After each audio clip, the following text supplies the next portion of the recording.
자, 안녕하세요. 이번에는 의대 면접에 나올 문제에 대해서 살펴보는 시간입니다. 자, 오늘 다뤄볼 주제는요.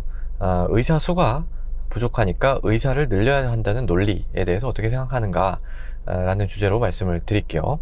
이런 문제는 사실 좀 그 의학 어떤 의료 정책 그런 거랑 관련된 이슈인데요. 예전에는 이런 게 별로 안 나왔어요, 문제. 왜냐면 뭐 학생이 뭐 이런 거를 생각하고 뭐 이제 그렇게 생각을 해서 안 나왔는데, 점점 이런 게 나오는 추세입니다. 그러니까 뭐 아주 자세한 그런 정책에 대한 뭐 공방 이런 걸 펼친다기보다는 이 학생이 얼마나 이런 논리적인 사고를 할 수 있는가라는 걸 평가하는 하나의 어떤 척도로서 이런 게 출제가 되고 있어요. 근데 이번에는 또 이게 굉장히 화제가 됐잖아요. 그래서 알고 계셔야 됩니다. 어떻게 얘기를 할지. 그러니까 뭐 단순하죠. OECD에서 이제 뭐 OECD 평균 의사 수가 예를 들어 1000명당 몇 명인데 우리나라가 뭐 그거보다 부족하다. 그러니까 이제 의사의 수를 늘려야 된다. 이게 지금 정부의 논리잖아요. 그거에 대해서 이제 어떻게 생각하느냐 라는 거예요. 거기에 대해서 논리적으로 좀 얘기를 할 수 있어야 됩니다. 자, 면접이라는 거는 이제 본인이 준비를 하시는 거고 요건 참조용입니다. 그래서 이제 그 의사의 집단 휴진 이게 이제 지금 굉장히 문제가 되고 있죠. 그래서 뭐 그 항상 근거로 제시를 하는 게 지금 의대 정원 확대라든지 뭐 공공의대 이런 거 얘기를 하고 있는데 그 근거가 우리나라 의사 수가 OECD 평균 수준에 크게 못 미치고 있다. 그러니까 이제 뭐 이게 의대 정원 확대가 시급하다 막 이렇게 이제 주장을 말도 안 되는 얘기입니다, 사실은. 그래서 뭐 그거에 대한 반박이 굉장히 많은데 그러니까 뭐 이게 뭐 누가 잘했고 누가 못했다라기보다는 여러분들이 보셔야 될 건 누구의 논리가 더 탄탄한가를 보시고 여러분들의 어떤 색깔을 입혀가지고 그 논리를 가져오셔야 된다는 뜻이에요. 자, 그래서 뭐 통계를 뭐 자기적으로 해석하고 뭐 여러 가지가 있어요. 근데 일단은 논리 측면에서 한번 살펴볼게요. 그래서 이제 예상 질문 같은 경우에는 이런 거죠.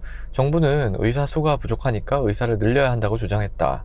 이에 대한 본인의 생각과 그 근거를 말하시오. 이렇게 얘기를 할 수가 있습니다. 그럼 이제 이거에 찬성을 한다 그러면은 이게 맞다라고 생각을 하는 거죠. 근데 이제 보세요. 너무 단순해 보이지 않나요? 의사 수 부족하다. 의사를 늘려야 된다. 이렇게 오케이.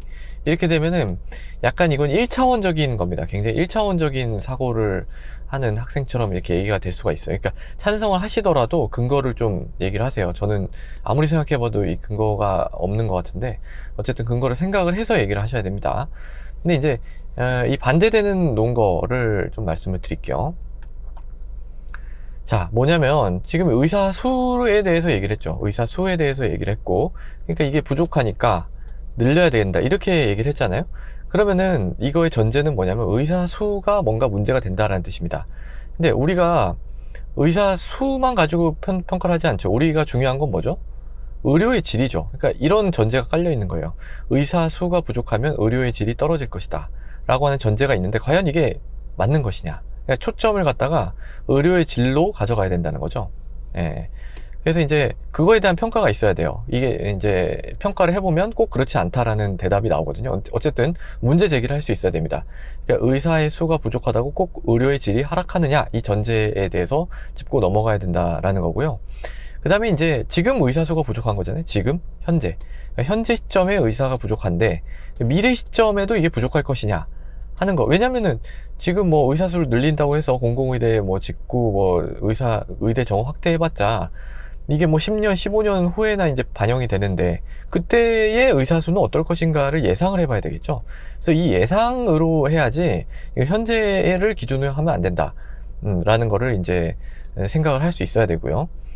자, 그럼 의료의 질을 아까 논의의 초점으로 가져가야 된다고 했죠. 그러면은 지금 의료의 질은 어떠한가?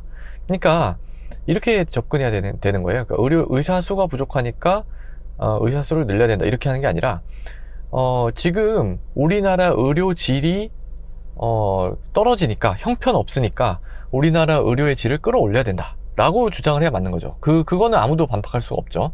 의료의 질의 문제로 가져가야 된다는 뜻이에요. 근데 지금 우리나라 의료의 질이 어떻죠? 이게 형편없나요? 별로 뭐 그렇지는 않거든요. 이제 의료 접근성이라든지 의료 대기 시간 이런 걸 봤을 때는 그렇지는 않습니다. 물론 뭐 부족한 건 사실입니다만 의료의 질이 형편없지는 않다. 근데 어쨌든 의료의 질로 이슈를 가져가야 된다는 거예요. 그래서 이렇게 이제 논의가 진행이 될 수가 있는 거죠. 의사 수를 늘리면 과연 의료의 질이 향상되는가? 이 3박자가 다 맞아 떨어져야지 이제 의사수의 증언을 뭐 얘기를 할 수가 있는 거예요. 그래서 뭐가 이제 맞고 틀리고 뭐 이런 걸 떠나가지고 논리를 좀 보셔야 되는데, 세 가지. 즉, 이제 의사의 수의 부족이 문제인가? 의료의 질이 문제인가? 이게 첫 번째고요. 두 번째, 현재 시점이냐, 미래 시점, 이 시점의 문제. 그 다음에 이제 세 번째는 이 의사수를 증가시킨다고 의료의 질이 향상되는가? 이 어떤 연관성의 문제, 인과관계의 문제, 그런 것들을 먼저 충분히 논의를 거쳐서 토의한 이후에 뭐 이렇게 정책을 제시하거나 해야 된다라는 식으로 좀 뭔가 논리적인 사고의 능력을 보여주는 방향으로 가시는 것이 좋겠습니다. 자, 오늘은 여기까지 할게요. 고맙습니다.